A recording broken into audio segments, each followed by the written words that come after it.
This is KTVO's Good Morning Heartland.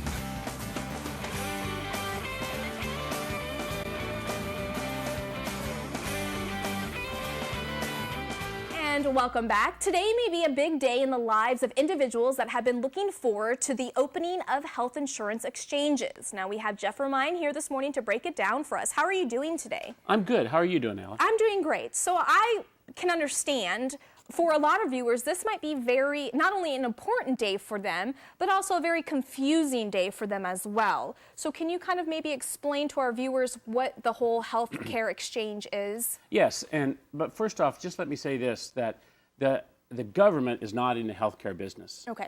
But the government has required that people have health insurance. Okay. And so the exchanges make that possible to find health insurance and that's affordable, that will fit you. So it's just an electronic ability to make a connection with an insurance company, not the government. Okay. And who's going to benefit from these exchanges? Well, there are some 800,000 Missourians that that may very well qualify and use this.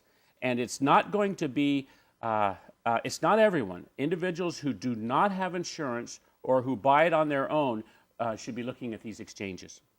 Okay, and so who's going to be eligible to participate in any of these exchanges? Well, it has to be a U.S. citizen. It has to be a national or a non-citizen lawfully present in the United States. It cannot be someone that's incarcerated, and they'd have to meet state residency requirements. And then who's operating? I guess a lot of people have a question about that. Who's operating these exchanges? Well, it can be one of three things. It can be the state of it could be a state, it could be the federal government, or it could be both in partnership. And in the state of Missouri, it will be the federal government, and in the state of Iowa, it will be a partnership for the first year. Interesting to know. Okay. So now there's been a lot of confusion about this topic, and why is that? Well, it's a complicated topic, and therefore it's hard for people to come to understand it exactly. And it represents a change. It's the very first time ever in the United States history that we've had such a thing. And it's highly politicized, and also there's efforts to stop it even going on as we speak.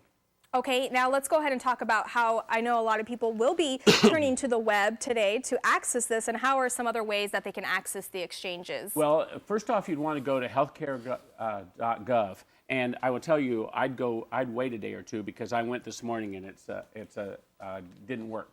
Right? Oh, okay. And you want to click on, you identify your appropriate state, and then you set up and you answer questions, and you give them information about you, answer some questions, and then it will lead you to information about your options, and so you can make comparisons and determine which policy would fit you best. And I feel like you just said right now that you tried it this morning and it wasn't up and running, but I feel like once it is up and running, that these are going to be very easy step-by-step. That's exactly right. It's supposed to be very easy. It's supposed to be simple. Okay. It's supposed to be something that people can use and use quite easily. All right, so hopefully it doesn't intimidate anybody, or even have them not even want to look at this website. That's right. It does require people, though, to have internet access, and you'll have to set up your own user account. Okay, so my next question is, now a lot of people, again, are really confused about this. Now, if somebody already has health insurance now, are they going to have to give that up? No, not at all. Okay. You might want to, because you might find it's less expensive. Okay, now let's talk about small businesses. Do they have to provide insurance to our employees? No, if you're a small business with 50 people or less employees, you're not required to provide health insurance. Okay, now does the ACA provide financial subsidies to people with limited procedures or resources? Yes, if you have limited resources, and if you have income between 100 and 400% of the poverty level, you can get some assistance on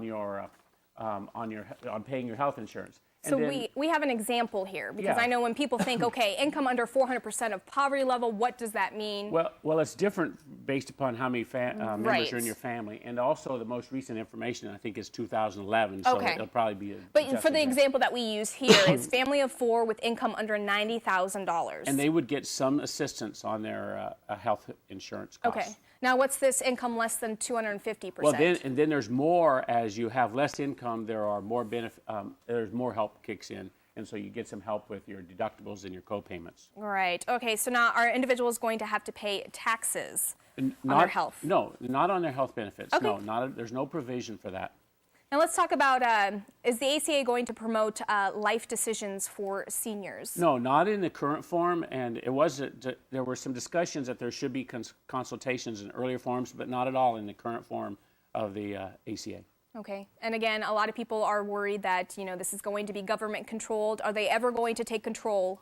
That may very well be the basis of some of the political problems and worries about that, but there's no provision in the Act that would allow the government to take over health care. Okay, and my final question is, you know, are we going to see an increase in health, you know, care scams or anything like that because of this? I think we will. I think that there's going to be people that take advantage of individuals who are confused about it, and they're going to be, and there's all kinds of things that people can say that would add to the fear. Right. And I just want to tell viewers that you should never ever give your account information out to someone that you don't trust or don't know very well, and protect all of the important numbers as always in any sort of identity issues. Okay, well, thank you so much. All valuable information. What we'll do is, I know that we had a website up on our screen. We will post that and link that on our website at heartlandconnection.com. We'll also put more information in detail, so if anybody has any questions. And we'll also put your information down too, just in case. And of course, you know, throughout the day and even the week, we'll have more stories about